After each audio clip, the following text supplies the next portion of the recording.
نحمده إلى حضرة نبينا محمد صلى الله عليه وسلم وعلى آله وصحبه ثم إلى الشيخ المؤمن خصوصا إلى مصنف هذا الكتاب خصوصا إلى وهو زاد من حسب الله ونسس رحمه المأسور. الفاتحة. أعوذ بالله من الشيطان الرجيم. بسم الله الحمد لله رب العالمين الرحمن الرحيم مالك يوم الدين إياك نعبد وإياك نستعين اهدنا الصراط المستقيم صراط الذين أنعمت عليهم غير المغضوب عليهم ولا الضالين آمين. السلام عليكم ورحمة الله وبركاته. الحمد لله رب العالمين والصلاة والسلام على أشرف الأنبياء والمرسلين وعلى آله وصحبه أجمعين. رب اشرح لنا صدورنا ويسر أمورنا واحلل عقدة من لساننا يفقهوا قولنا. أما بعد. بسم الله الرحمن الرحيم. قال مصنف رحمه الله تعالى nasihat yang ke-20, hakikat ikhlas. Wahai anakku yang tercinta, dan engkau juga bertanya kepadaku tentang ikhlas. Maka ikhlas itu bahawa engkau menjadikan segala amalanmu hanya untuk Allah Subhanahu wa ta'ala. Apa dia ikhlas? Ikhlas, kita melaksanakan segala amalan hanya untuk Allah, tak ada kerana lain. Wa imma kerana dunia, kerana makhluk, kerana sebab diri kita sendiri, ya. Maka jika ada kerana yang lain daripada Allah, maka tak dinamakan ikhlas. Dan hati engkau tidak merasa senang dengan pujian manusia, dan engkau juga tidak peduli dengan celaan mereka. Maka orang yang ikhlas ini, tatkala puji dan keji menjadi satu. Orang yang ikhlas, puji dan keji menjadi satu. Orang puji dia pun tak beri kesan, orang keji dia pun tidak memberi kesan. Maka orang ini duduk pada tempat ikhlas. Pada pengajian kita yang lalu, Abi sebut dengan kamu, untuk mendatangkan ikhlas itu, lahirkan kasih.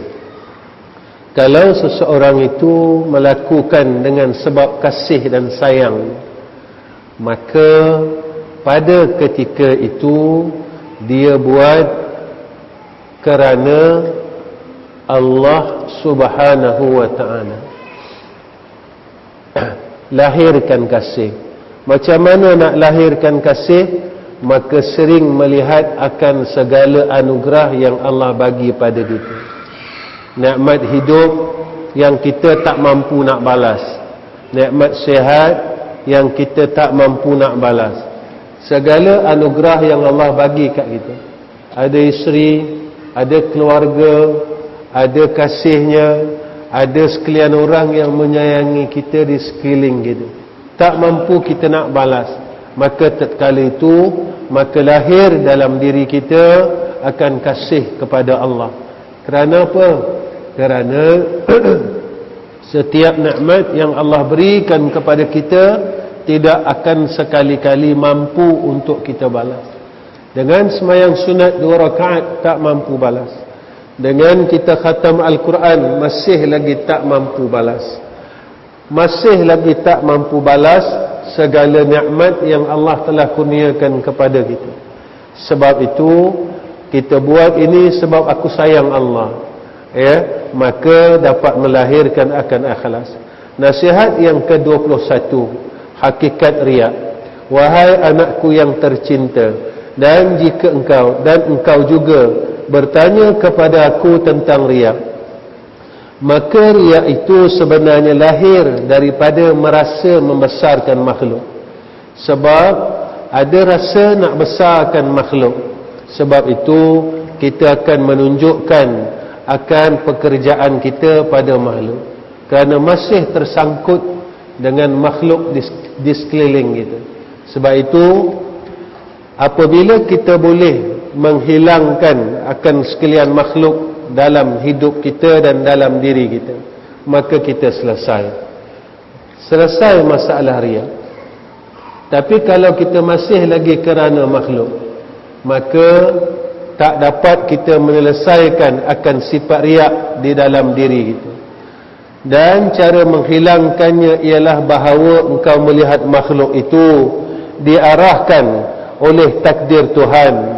Ya, makhluk yang ada di keliling kita sebenarnya adalah daripada takdir Allah. Orang yang ada di sekeliling kita adalah takdir Allah. Sebab itu tak ada siapa mampu. Allah boleh tarik orang sekeliling kita sekejap.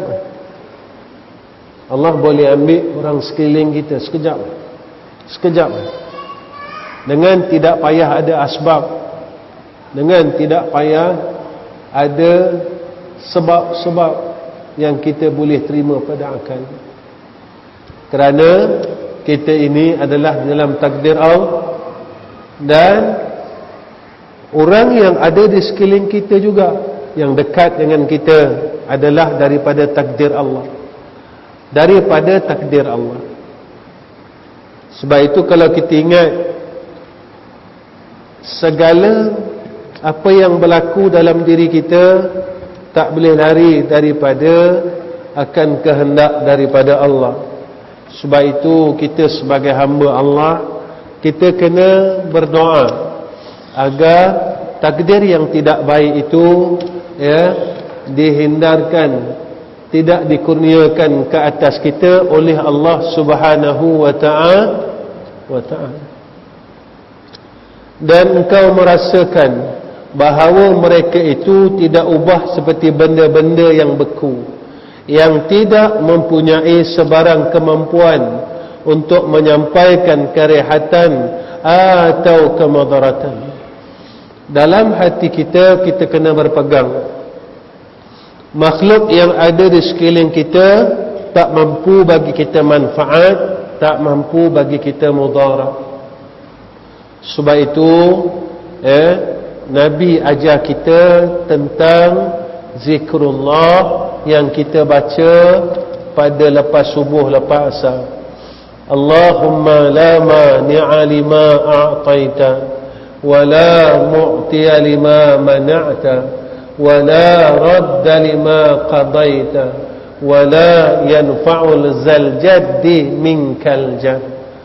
Sebab itu Abi tekankan pada kamu kenapa perlu berzikir, supaya apabila seseorang itu berzikir dan melazimkan zikir, maka dia akan menjadi aqidah, menjadi pegangan dalam hidup itu. Tapi kalau kita sebab terpaksa zikir, jadi kita tak boleh menjadikan pegangan, kita masih mengharapkan makhluk selain daripada Allah. Sebab itu apa yang Nabi sebut di dalam hadis, jikalah berhimpun seluruh makhluk untuk memberi mudarat kepada kita, tidak akan menjadi mudarat jika tidak dalam kehendak Allah. Jika berhimpunlah seluruh makhluk dalam dunia ini untuk memberi manfaat, jika tidak dalam kehendak Allah, maka kita tidak akan boleh memberi manfaat. Sebab itu apa yang kita zikirkan pada tiap-tiap lepas asar dan subuh bukan sekadar zikir, biar jadi pegangan dalam hidup kita. Allahumma la mani'a lima a'taita wa la mu'tiya lima mana'ta wa la radda lima qadaita wa la yanfa'ul zal jaddi minkal jadd. Maknanya supaya kita ini dididik oleh Allah, pergantungan kita ini tak berubah langsung daripada Allah Subhanahu wa ta'ala. maka dengan itu engkau akan selamat daripada mengambil kira dengan pandangan mereka. Jadi kenapa kita nak tunjukkan akan amalan kita pada orang lain? Sebab kita nak orang pandang kita, nak orang kata kita bagus, orang kata kita baik, kita terlupa tentang pandangan Allah, kita lupa tentang rahmat Allah. Tetapi jika engkau melihat kepada makhluk ini dan engkau merasakan bahawa mereka mempunyai kekuasaan dan kehendak, maka sifat riak itu tidak akan hilang daripadamu.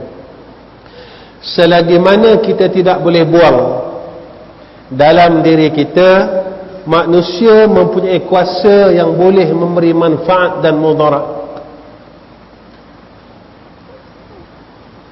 dan manusia mempunyai kehendak, hakikat kehendak. Selagi itulah kita tak boleh buang riak. Sebab itu ulama tasawuf menjelaskan kepada kita, kita tidak berkata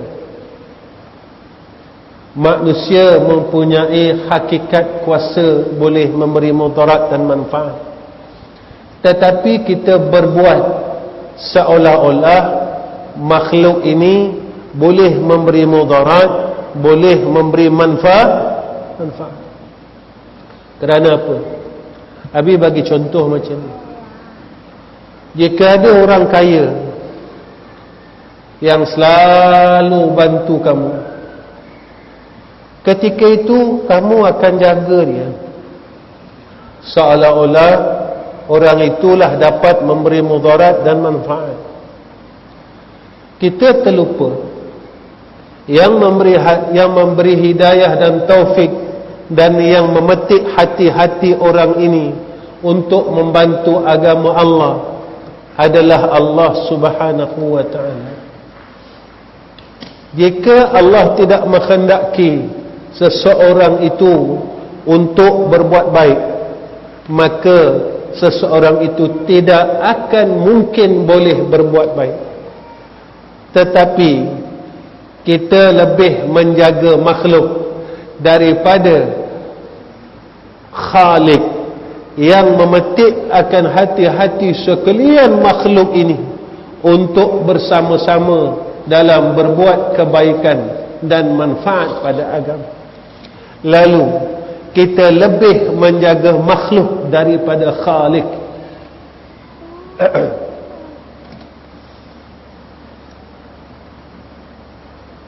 Kita lebih menjaga makhluk daripada Khalik. Agak-agaklah segi akal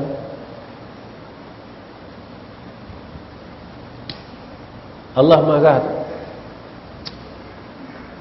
Makhluk ni hamba aku yang menjentik hatinya, yang memberi hidayahnya dan taufik untuk membantu agama Allah, untuk membantu dengan harta ini, dengan apa jua adalah Allah. Tiba-tiba engkau lebih jaga dia daripada engkau jaga aku.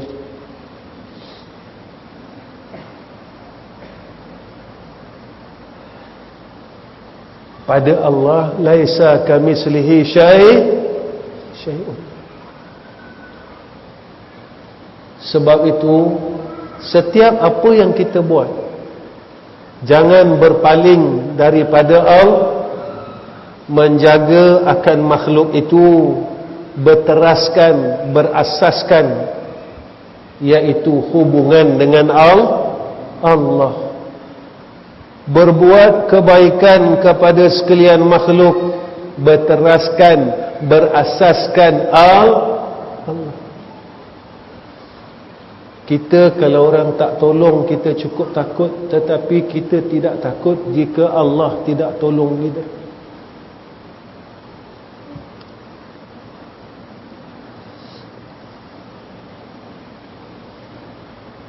Berapa tahun dah kita pegang macam tu? Berapa tahun dah? Kita takut kalau manusia tak tolong kita. Tapi kita tak pernah rasa takut Allah tidak tolong kita. Dah berapa puluh tahun kita pegang ni. Agak-agak pegangan kita betul tak? Betul tak Long? Betul tak Fikri pegang macam tu? Along, betul tak? Takut kalau orang tak tolong, tapi tak pernah takut Allah tak nak tolong kita. Betul tak pegang ni? Betul. Jadi kalau tak betul, kenapa kita berpegang sedemikian? Nasihat yang ke-22. Jangan kau banyak bertanya, tetapi hendaklah engkau banyak beramal. Wahai anakku yang tercinta, apa yang masih baki daripada pertanyaanmu adalah telah tertulis jawapannya di dalam kitab-kitab karanganku. Maka carilah di sana. Dan menulis setengah daripadanya adalah haram, kerana ia adalah ilmu zauqi.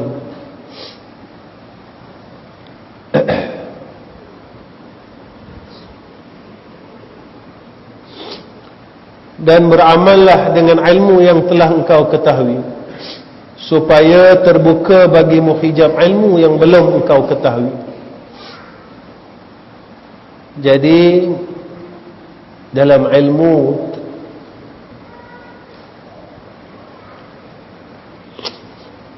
ada benda yang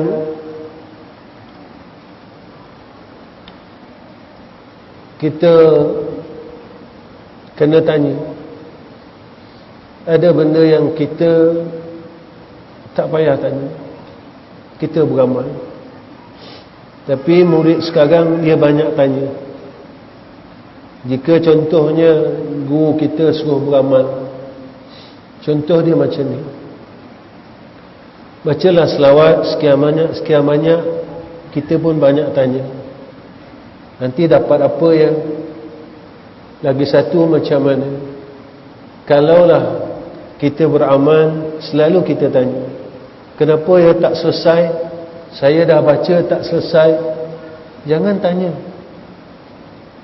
kerana yang menyelesaikan perkara itu adalah Allah.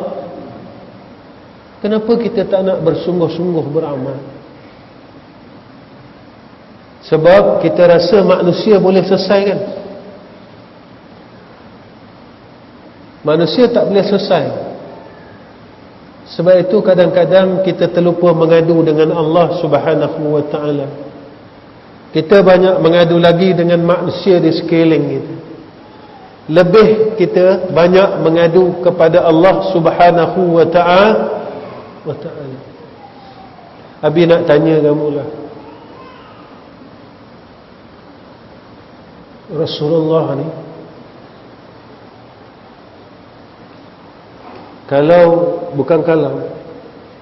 Rasulullah ni dia kenangkan kita, dia sedih tak? Sedih tak? Jadi Rasulullah ni dia mengadu dengan siapa? Dengan sahabat. Banyak mengadu dengan sahabat, banyak mengadu dengan isterinya. Rasulullah ni banyak mengadu dengan Allah. Dia terus mengadu dengan Allah Subhanahu wa ta'ala. Sebenarnya Rasulullah dah tunjuk kat kita dah, kau kalau ada masalah, ngadu terus dengan Allah Subhanahu wa ta'ala. Bukan pokpek sana, pokpek sini, pokpek sini. Terus mengadu dengan Allah Subhanahu wa ta'ala. Kita akan bertanya, kenapa ya tak selesai?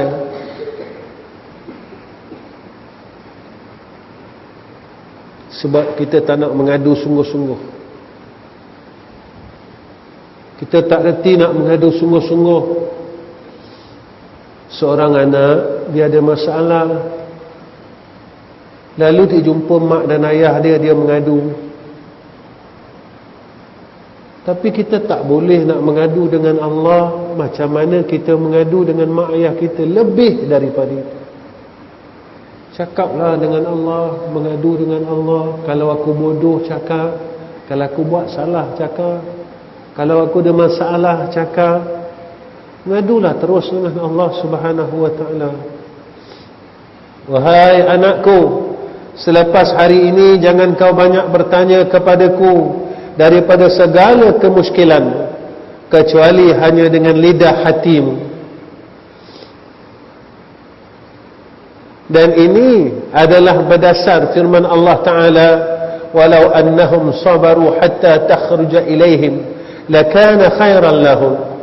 Maksudnya, seandainya mereka bersabar menunggu sehingga engkau Muhammad keluar menghadapi mereka, maka itu adalah sesungguhnya lebih baik bagi mereka itu. Dan terimalah nasihat Khidir alaihissalam ketika ia berkata kepada Nabi Musa alaihissalam, fala tas'alni an syai'in hatta uhditha lak minhu dhikra. Maka janganlah engkau segera bertanya kepadaku tentang sesuatu sehingga sampai masanya aku akan memberitahu tentang hal itu kepadamu. Oleh kerana itu janganlah engkau terburu-buru hendak bertanya sebelum sampai masanya, dan apabila telah tiba masanya ketika itu akan nampaklah segala-galanya bagimu. Dulu kita mengaji, kita tak faham. Ini apa yang Abi lalu. Masa Abi belajar dulu, Abi tak faham. Dan Abi pernah bertanya dengan guru Abi. Abi kata, tuan, saya belajar ni satu pun tak faham, tapi saya tahu. Dia kata apa? Ketika itu ilmu itu telah menjadi milikmu, tetapi belum menjadi hartamu. Ini kata guru. Apa? Harta ni boleh pakai, tapi milik ni belum tentu boleh pakai. Ketika engkau memerlukan akan dia tatkala itu, ya, dikeluarkan akan ilmu itu daripada pembendaharaannya kepadamu. Lepas itu bila kadang-kadang kita dah 10 tahun baru datang ilmu tu. Oh macam ni yang aku belajar dulu. Oh macam ni rupanya. Oh macam ni rupanya. Rupanya disimpan dahulu oleh Allah dalam pembendaharaan. Ya? Inilah kata hebatnya Allah. Tapi kita orang yang terlalu terburu-buru. Kita rasa dengan aku belajar ni aku pandai. Kita lupa yang memberikan pandai itu adalah Allah. Dan orang yang pandai ini belum tentu ia boleh menjadi orang yang saleh. Kerana saleh itu juga adalah pilihan daripada Allah.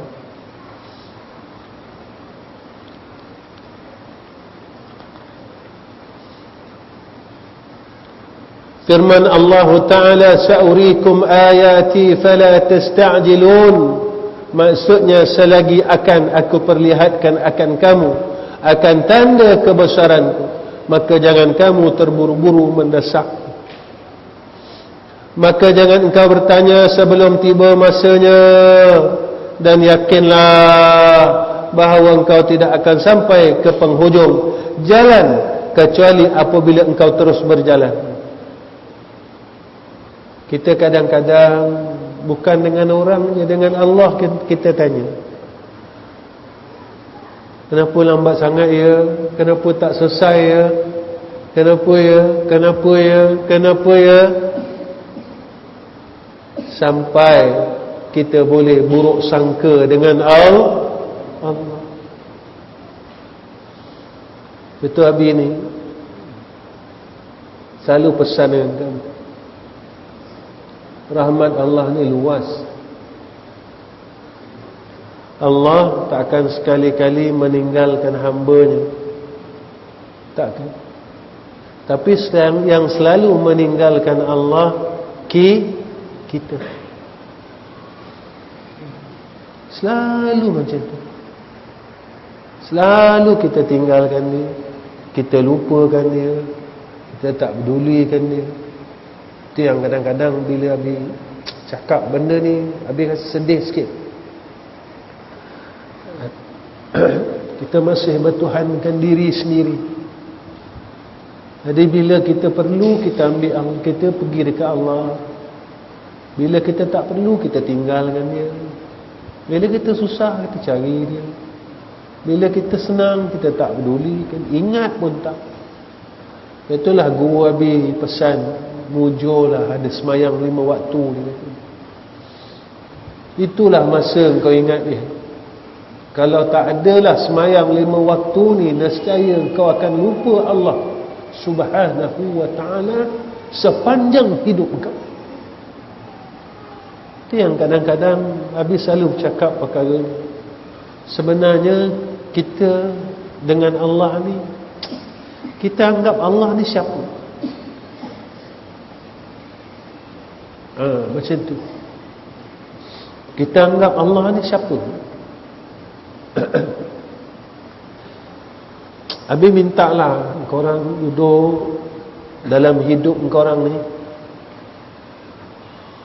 perkara pertama atas sekali, siapa yang korang letak?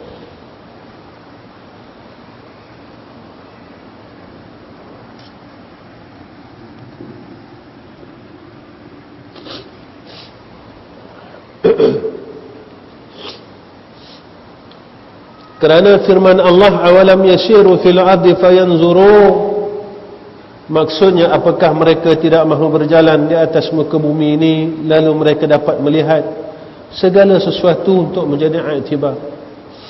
Wahai anakku yang tercinta, demi Allah seandainya engkau terus berjalan, engkau akan melihat perkara-perkara yang sangat ajaib pada setiap tempat. Kalau kita terus jalan dengan mata hati kita, buka mata hati kita, Allah akan tunjukkan kebesaran satu. Tengok ayat Isra Mi'raj.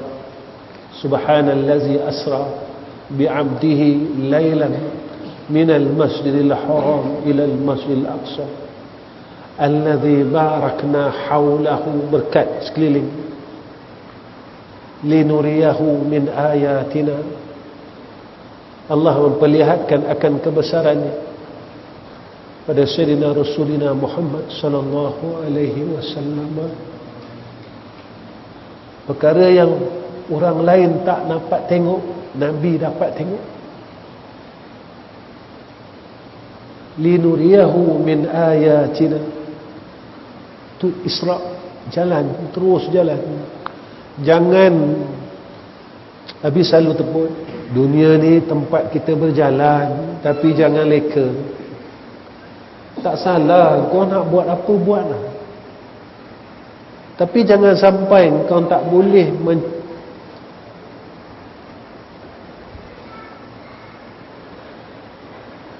mendapat perkara yang sebenar-benar. Umur kita rugi, ada umur jadi rugi, dan korbankanlah jiwamu untuk sampai ke sana, yakni mujahadah. Kerana punca daripada segala kejayaan ialah pengorbanan jiwa raga. Korbankan apa yang ada dekat sekeliling kita, lepaskan kerana Allah. Bukan itu tujuan asal. Seperti perkataan Zunnun al-Masri rahimahullahu ta'ala bagi salah seorang muridnya, jikalau engkau bersedia untuk berkorban dengan segala jiwa ragamu, maka teruskanlah perjalananmu. Jikalau tidak, maka tidak perlu engkau mengikuti lorong-lorong ahli sufi. Kalau kita nak sampai kepada, bukan sampai, kalau kita nak berjalan terus menuju sehingga pada hakikat perjalanannya, jalan sungguh-sungguh. Tetapi kata berubah jadi orang baik. Sebab nak jadi baik susah, nak jadi jahat sekejap. Orang jahat bertahun-tahun, untuk berubah menjadi orang baik bertahun-tahun. Tetapi orang yang baik untuk menjadi jahat sekejap. Sekejap, tak payah tunggu tahun-tahun. Sekejap. Sebab itu untuk mendapat kebaikan perlunya ada mujahadah. Duduk lorong ni elok. Macam mana ya aku nak yakin semua dengan Allah percaya? Duduk lorong ni elok. Duduk lorong ni elok. Jangan banyak tanya. Kita selalu banyak tanya dengan Allah. Banyak tanya ni. Duduk lorong ni. Bila kita duduk lorong ni, duduk jalan ni, hadapi kesukarannya, nescaya kita akan memetik buah-buah makrifah dan mahabbah. Tapi kalau kita tak nak jalan, macam mana kita nak petik buah makrifah dan buah mahabbah? Macam mana kita nak rasa kasih Tuhan? Macam mana kita nak rasa syukur? Macam mana kita nak rasa keikhlasan? Kita belajar. Itu kadang-kadang Abi pun bertahun-tahun Abi tak dapat lagi. Apa yang Abi cakap ni pun Abi tak dapat lagi. Abi tak boleh dapat lagi. Itu kadang-kadang Abi bercakap ni, kadang-kadang Abi sedih lah sikit. Abi yang bercakap ni Abi tak dapat lagi. Tak dapat rasa itu. Az-zawqiyah. Zawqiyah.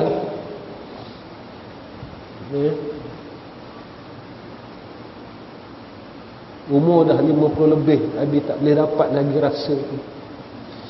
Kalau mati dalam keadaan kita tak boleh dapat rasa sedemikian, macam mana besok dekat akhirat? Abi fikir lain tak ada fikir lain. Besok kalau apa yang ada di dalam kalam-kalam ulama ini kita tak lalui, besok aku kat sana macam mana ya? Besok aku kat alam barzakh macam mana ya? Besok aku dekat padang mahsyar macam mana? Sebab kita tak boleh nak rasa lagi. As-siddiq yang disebutkan oleh Nabi, tawakul yang disebutkan oleh Nabi, yaqin, siddiq, yaqin itu kita tak boleh. Mahabbah itu kita tak boleh rasa. Hubungan kita dengan Allah kosong. Orang bercinta, kita kalau bercinta, laki-laki bercinta dengan perempuan, dia pejam mata, dia dah dapat dah. Dia boleh bayangkan wajah perempuan. Dengan dia bayangkan wajah perempuan itu, dia boleh rasa dah kasih perempuan. Tapi kita ni kosong.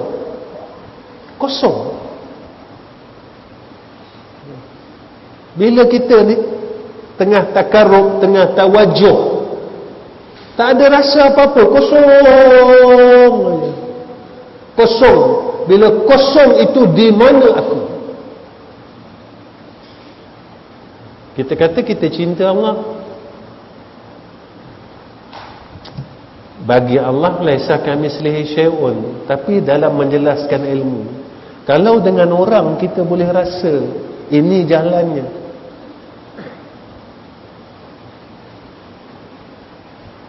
Faham tak Abi nak cakap apa ni? Dah lah, InsyaAllah kita dah sampai nasihat yang ke-23. Ya Zan, nasihat ke-23. InsyaAllah ada 2 nasihat lagi, sebab Abi nak habiskan sebelum malam 20, sebelum 10 akhir Ramadan. Dan insya-Allah kalau Allah bagi kita kekuatan dan Allah pilih kita akan buat qiyam pada malam-malam 10 akhir Ramadan ini, bermula pukul 3.30 pagi ataupun selewatnya pukul 4 pagi akan berakhir pada pukul 5, terus kita sahur insya-Allah.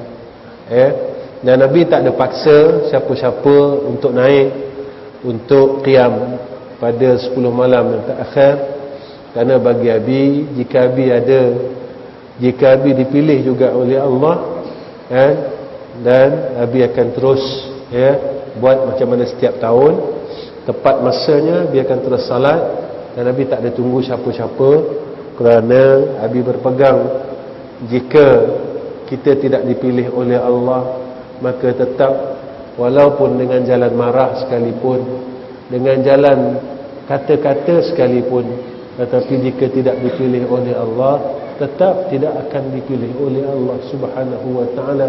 Nauzubillahi min zalik. Kita berharap supaya Allah memilih kita untuk bertakarruf pada 10 akhir Ramadan pada tahun ini, insya-Allah. Amin ya rabbal alamin. Bismillahirrahmanirrahim.